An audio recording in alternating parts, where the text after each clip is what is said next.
Malcolm X, the minister of the black Muslim community in New York and national representative of Elijah Muhammad, the spiritual leader of the black Muslim movement. Mr. Malcolm, may I ask you to tell us something about the black Muslim movement in America?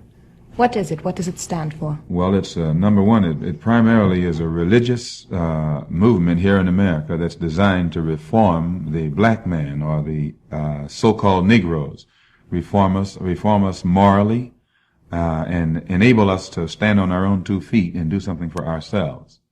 The Honorable Elijah Muhammad, our religious leader, teaches us the importance of doing something for ourselves now, rather than trying to continue to force ourselves into the white community or upon the white man. He teaches us that if we would do something for ourselves, clean up ourselves, morally, intellectually, and otherwise, and then try and do something for ourselves economically, we would be recognized and accepted by others. But as long as we try and force ourselves in upon others now without having done nothing to prove that we are on any kind of equal basis with them, there will always be this race tension and race problem. When you say force yourselves upon others, upon the white community, how exactly do you mean that? Well, any form of integration, forced integration, any effort to force integration upon whites is actually hypocritical. There's a form of hypocrisy involved. If a white man puts his arm around me voluntarily, that's brotherhood. But if you hold a gun on him and make him embrace me and pretend to be friendly or brotherly toward me, then that's not brotherhood, that's hypocrisy. And what America is trying to do is pass laws to force whites to pretend that they want Negroes into their schools or in their places of employment. Well, this is hypocrisy, and this makes a worse relationship between black and white, rather than if this could be brought about on a voluntary basis. So the Honorable Elijah Muhammad says that what should happen is the black man himself should learn how to develop himself. Now let me get him, guys. Same sense. It's Brother Malcolm time. Be pretty. I gotta get this right. America. I find it rather banal, cliche, the excessive use of your idiomatic jargon. I mean, your perceptions of us as a whole are not only false, but extremely offensive and derogatory in every sense of the word. I mean, your impersonations of our mannerisms are mediocre at best, and are quite reminiscent of the minstrel production displayed in the early 1900s. I mean, we enrich your very existence. We've contributed to the everlasting success of this country in every facet known to man, not just in the entertainment aspect, but in the academic as well. I mean, let's be real. It's 2015. I think as blacks you progress far past the primitive use of your useless and pathetic banter. Here you go. And you tight, cause you used to be our master. Now we in college getting doctorates and masters. What a disaster, hashtag Black Lives Matter. She in a cap and gown, so you gunned down and capped her. Fuck all lives matter, cause all lives ain't being taken. Now this is my message to all of those that be hating. Respect us 90s babies, the most influential generation. If the white man has developed himself, then they can both come together and recognize each other as equals. Well, how can the black man develop himself as a separate society?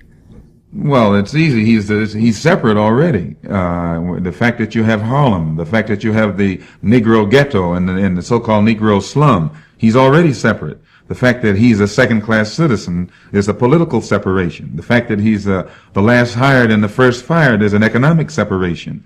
Only in this form of separation, the black man is exploited. The Honorable Elijah Muhammad says that we should be separate, all right.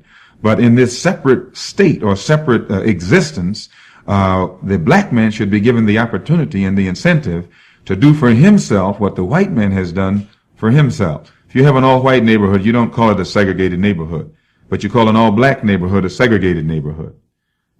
Why? Because the segregated neighborhood is the one that's controlled from the outside by others. But a separate neighborhood is a neighborhood that is independent, it's equal, it can stand on its own 2 feet, such as the white neighborhood. It's an independent, free neighborhood, free community. They're not trying to force themselves upon anyone, socially or otherwise. But the Negro neighborhood, which is inferior, is begging for a chance to integrate itself into that which is superior, which is not going to happen. It's going to cause trouble. Well, in other words, then you think the Negro has first to raise himself to a status of equality with the white community. Yes. Now, what happens, assuming that he can do that? Would you then be in favor of integration, let's say, in the schools or any place else? When you are equal with another person, the problem of integration doesn't even arise. It doesn't come up. The Chinese in this country aren't asking for integration. The Japanese aren't asking for integration. The only minority in America that's asking for integration is the so-called Negro, primarily because he is inferior, not inherently inferior, but he's economically, socially, politically inferior, and this exists because he has never tried to stand on his own 2 feet and do something for himself. He has filled the role of a beggar. Well, how can a minority group in this country, so-called, stand on its own 2 feet? Well, I can give you this example by explaining the difference between segregation and separation.